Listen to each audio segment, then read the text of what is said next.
क्या तुम जानते हो कि जीवन का सबसे बड़ा दुख असफलता नहीं बल्कि उपेक्षा होती है।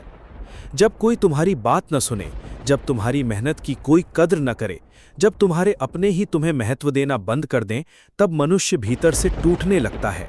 उसे लगता है कि शायद उसमें ही कोई कमी है, शायद वो योग्य नहीं है, शायद वो कभी सम्मान के योग्य नहीं बन पाएगा। लेकिन हे मित्रों, यही वो समय होता है जब अधिकांश लोग सबसे बड़ी गलती कर बैठते हैं।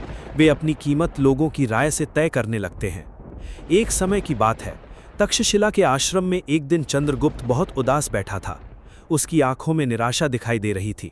आचार्य चाणक्य ने उसे देखा और पूछा, हे चंद्रगुप्त, आज तुम्हारे मन में कौन सी चिंता है?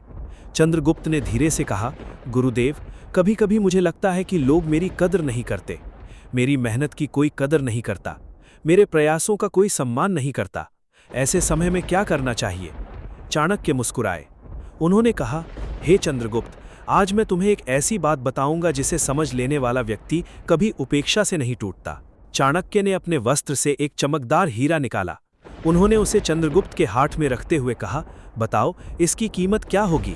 चंद्रगुप्त बोला, गुरुदेव, ये तो अत्यंत मूल्यवान प्रतीत होता है। चाणक्य बोले, यदि मैं इसे किसी ऐसे व्यक्ति को दिखाऊं जिसे हीरों की पहचान न हो, तो वो क्या करेगा? चंद्रगुप्त बोला, वो शायद इसकी सही कीमत न समझ पाए। चाणक्य मुस्कुराए, यही तुम्हारे प्रश्न का उत्तर है। हे चंद्रगुप्त, किसी वस्तु की कीमत इस बात से तय नहीं होती कि लोग उसे कितना समझते हैं। उसकी कीमत उसकी वास्तविक गुणवत्ता से तय होती है। यदि कोई मूर्ख व्यक्ति हीरे को साधारण पत्थर समझ ले, तो क्या हीरा अपनी कीमत खो देता है? चंद्रगुप्त ने कहा, नहीं गुरुदेव। चाणक्य बोले, ठीक वैसे ही यदि लोग तुम्हारी कद्र नहीं करते, तो इसका अर्थ ये नहीं कि तुम्हारे भीतर मूल्य नहीं है।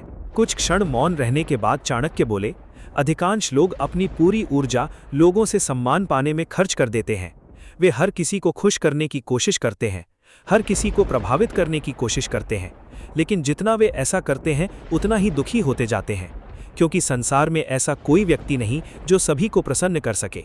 चंद्रगुप्त ने पूछा, तो क्या हमें लोगों की परवाह नहीं करनी चाहिए? चाणक्य बोले, परवाह और निर्भरता में अंतर होता है। दूसरों का सम्मान करो, लेकिन अपने आत्मसम्मान को उनकी स्वीकृति पर निर्भर मत करो। जिस दिन तुम्हारी खुशी लोगों की प्रशंसा पर निर्भर हो जाएगी, उसी दिन तुम्हारा दुख भी उनके शब्दों से तय होगा।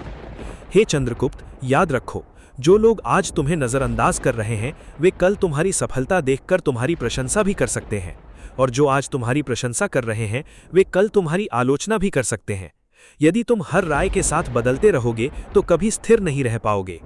फिर चाणक्य ने एक कहानी सुनाई। एक गांव में एक मूर्तिकार रहता था। वो प्रतिदिन एक विशाल पत्थर पर काम करता था। लोग उसका मजाक उड़ाते थे। वे कहते थे कि इतने बड़े पत्थर से कुछ नहीं बन सकता। लेकिन मूर्तिकार मुस्कुराकर अपना काम करता रहा। महीनों बाद उसी पत्थर से एक अद्भुत मूर्ति तैयार हुई। अब वही लोग उसकी प्रशंसा कर रहे थे। चाणक्य ने पूछा, बताओ चंद्रगुप्त, क्या मूर्ति उस दिन महान बनी जब लोगों ने उसकी प्रशंसा की? चंद्रगुप्त बोला, नहीं गुरुदेव, वो तो पहले ही महान बन चुकी थी, लोगों को बस देर से समझ आया। चाणक्य मुस्कुराए, यही जीवन का सत्य है। हे चंद्रगुप्त, यदि लोग तुम्हारी कदर नहीं करते, तो स्वयं को बदलने की जल्दी मत करो। पहले ये देखो कि क्या तुम सही मार्ग पर हो, क्या तुम अपने चरित्र को मजबूत बना रहे हो, क्या तुम अपने ज्ञान को बढ़ा रहे हो, क्या तुम अपने लक्ष्य की ओर आगे बढ़ रहे हो। यदि उत्तर हाँ है, तो चिंता मत करो, समय तुम्हारी कीमत स्वयं सिद्ध कर देगा। सूर्य अस्त होने लगा था। आकाश सुनहरे रंग से भर गया था। चंद्रगुप्त अब पहले से अधिक शांत दिखाई दे रहा था। चाणक्य ने अंतिम शिक्षा देते हुए कहा, याद रखो चंद्रगुप्त, हीरा कभी लोगों के पीछे नहीं भागता कि वे उसकी कीमत समझें। वो बस चमकता रहता है, और एक दिन पूरी दुनिया उसकी चमक को पहचान लेती है। ठीक वैसे ही तुम्हारा कार्य लोगों को प्रभावित करना नहीं है। तुम्हारा कार्य स्वयं को इतना श्रेष्ठ बनाना है कि तुम्हारी योग्यता स्वयं बोलने लगे। चंद्रगुप्त ने आचार्य के चरण स्पर्श किए और कहा, गुरुदेव, आज मैंने समझ लिया कि मेरी कीमत लोगों की राय से नहीं, मेरे कर्मों से तय होती है। चाणक्य मुस्कुराए और बोले, बिल्कुल सही। जब कोई तुम्हारी कद्र न करे, तब दुखी मत होना, स्वयं को और बेहतर बनाने में लग जाना, क्योंकि समय से बड़ा कोई न्यायाधीश नहीं होता, और जिस व्यक्ति का मूल्य वास्तविक होता है, उसे एक दिन संसार अवश्य पहचानता है। यही चाणक्य की नीति है।